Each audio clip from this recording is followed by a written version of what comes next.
Hello students हमारा chapter number 10 complete हो चुका है, ग्रेविटेशन।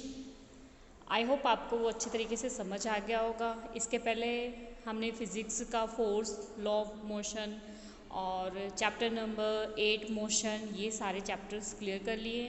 नेक्स्ट चैप्टर है हमारा chapter number 11 work and energy. बहुत ही इंपॉर्टेंट चैप्टर है ये। तो स्टार्ट करते हैं अपना ये चैप्टर। स्टूडेंट, अगर आपने मेरे चैनल को सब्सक्राइब नहीं किया हो तो प्लीज़ सब्सक्राइब कर लें और बेल आइकन को दबा दें ताकि मेरी वीडियो का नोटिफिकेशन आपके पास तक जल्द से जल्द पहुंच जाए। ओके स्टूडेंट, स्टार्ट करते हैं chapter number 11 work and energy. काम करना और एनर्जी। तो आपको पता ही है कि एनर्जी अगर काम करना है तो उसमें किसकी ज़रूरत है? एनर्जी की ज़रूरत है। ठीक है, तो स्टार्ट करते हैं। In the previous few chapter we have the talking about way of the describe the motion and the object, the cause of the motion and gravitation. Another concept that help us the understand and the interpret many natural phenomena is work closely related to work or energy and power.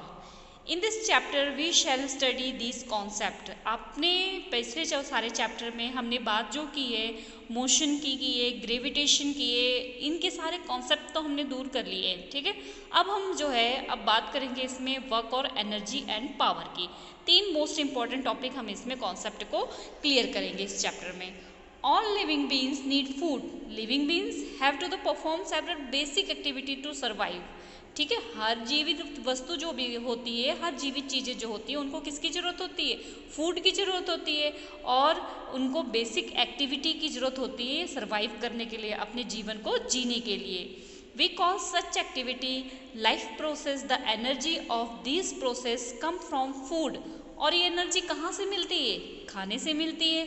We need energy for other activity like playing, singing, reading, writing, thinking, jumping, cycling and running. Activity that are the strenuous required more energy. तो जो भी हमारी life process में जो भी एक्टिविटियाँ हैं, जैसे कि बहुत सारी हो गई, खेलना, कूदना, गाना, पढ़ना, लिखना, ठीक है, साइकिलिंग करना, दौड़ना, ठीक है, ये सारी एक्टिविटियों के लिए जो एनर्जी मिल रही है हमें, वो कहाँ से मिल रही है? फूड से मिल रही है। Animals to get engaged in activity, for example, they may jump and run. They have to fly, fight, move away from the enemy, find food or find a safe place to live.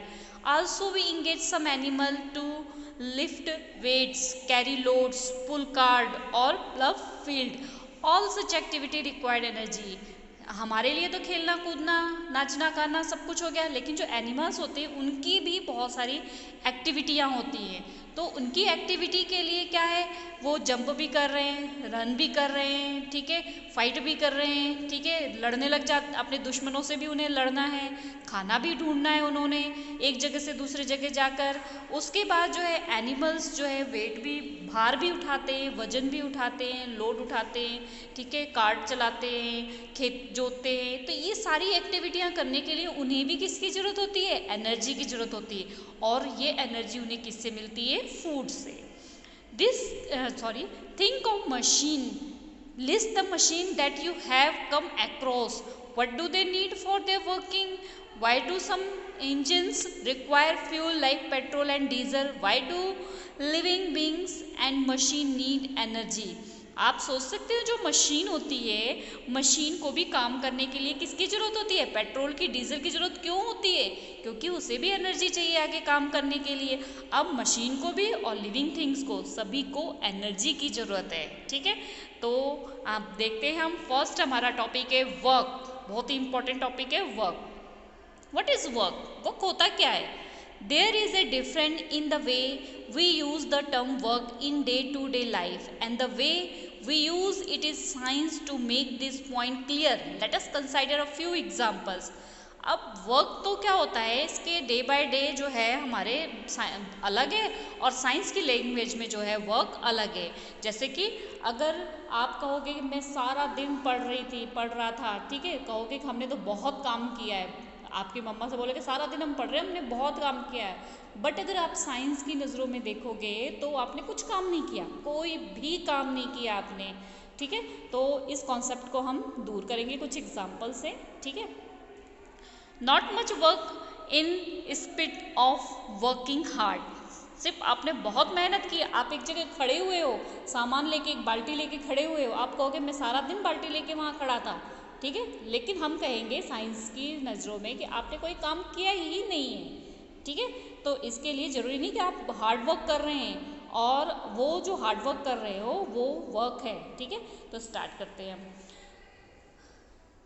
कमाली is prepare for the examination, she spend lot of time in study, ठीक है। जो कमाली है वो अपनी examination की तैयारी कर रही है और बहुत सारे स्टडी कर रही है वो। शी रीड्स बुक,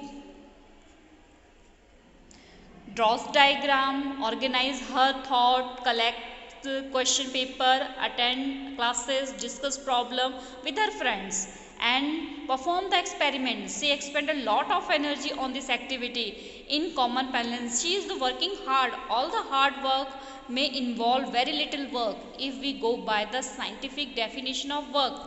अब हमने देखा कि वो तो बहुत मेहनत कर रही है अपने पढ़ने के लिए, क्वेश्चन पेपर अपना कंप्लीट कर रही है, डिस्कस कर रही है, एक्सपेरिमेंट कर रही है, बहुत ज़्यादा मेहनत कर रही है, लॉट ऑफ एनर्जी अपनी एक्टिविटी में कर रही है, लॉस कर रही है।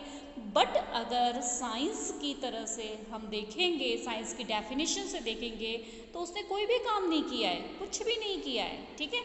You are working hard to push a huge rock, आप क्या करोगे, बहुत हार्ड वर्क कर रहे हो, एक बड़ी सी चट्टान है उसको पुश कर रहे हो। लेट अस से the rock does not move deposit all the effort, you get the completely exhausted, however you have not done any work on the rock as there is no displacement of the rock. आप बड़ी सी चट्टान को आधे घंटे से धक्का मार रहे हैं, बहुत धक्का मार रहे हैं, ठीक है, लेकिन वो रॉक अपनी जगह से हिली नहीं, डिस्प्लेस्ड हुई नहीं, अपनी जगह से आगे गई ही नहीं। इट मीन्स आपने कोई भी काम नहीं किया है, ठीक है। इसके बाद है आपका let's, you get the completely exhausted, sorry ये तो हो गया था हमारा। You stand still for a few minute with a heavy load on your head, you get tired, you have exerted yourself and have spent quite a bite of your energy.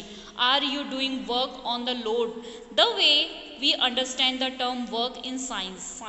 Work is not done. आप क्या कहोगे, आप बहुत कुछ minute के लिए आपने बहुत भारी सामान लेके जो अपने सिर पे खड़े हुए हो, बहुत सारा टाइम आपने एक्सपेंड कर दिया, ठीक है, और बहुत सारी एनर्जी आपने ख़त्म कर दी, लेकिन साइंस आपको यही कहेगा कि आपने कोई भी काम नहीं किया है, ठीक है। You climb up the step of the staircase and reach at the second floor of the building. Just see the landscape from there. You may even climb up a tall tree. If we apply the scientific definition, these activity involve a lot of work. अगर आप किसी stair से second floor पे चढ़ गए, ठीक है, उसके बाद आपने जो है किसी पेड़ के ऊपर चढ़ गए, तो ये साइंटिफिक नज़र में आपने जो है वर्क किया है, ठीक है। In day to day life we consider any useful physical और mental labour as work. Activity like playing in a field, taking with friends, hammering a turn, ठीक है, watching a movie, attending a function are sometimes not the consider to be work. What constitute work depend on the way we define it. We use the define the term work definitely is science. To understand this, let us to the following activity. तो day by day life में आप party में जा रहे हो, शादी में जा रहे हो, ठीक है, और मूवी देख रहे हो, फंक्शन अटेंड कर रहे हो, तो आप बहुत काम कर रहे हो, लेकिन साइंस की नज़रों में आप कोई भी काम नहीं कर रहे हो। तो अब हम साइंस के इसमें देखते हैं कि आप कैसे काम कर रहे हो, ठीक है, कितना काम कर रहे हो आप, और कि साइंस की नज़रों में आपका काम करना क्या कहलाएगा। एक्टिविटी हम देखते हैं 11.1. We have discussed in the above paragraph a number of activity which we normally consider to be work. हमने बहुत सारी एक्टिविटी देखी कि हम काम कर रहे हैं, ठीक है, बहुत ज़्यादा वर्क कर रहे हैं in a day to day life. For each this activity ask the following question and answer them. अब इन्हीं एक्टिविटियों में कुछ क्वेश्चन करें और आंसर दें. What is the work being done on, what is the happening to the object, who is doing the work, कौन काम कर रहा है, क्या काम में हो रहा है, किस, ये सारी चीज़ें आप कहाँ से देख पाओगे, ठीक है, ये सारी चीज़ें आपको कैसे पता लगेंगी, ठीक है। ओके स्टूडेंट्स, इसको हम नेक्स्ट कंटिन्यू करते हैं वीडियो में। आई होप आपको इतना समझ आ गया हो, तो वीडियो को लाइक कर देना। Okay students.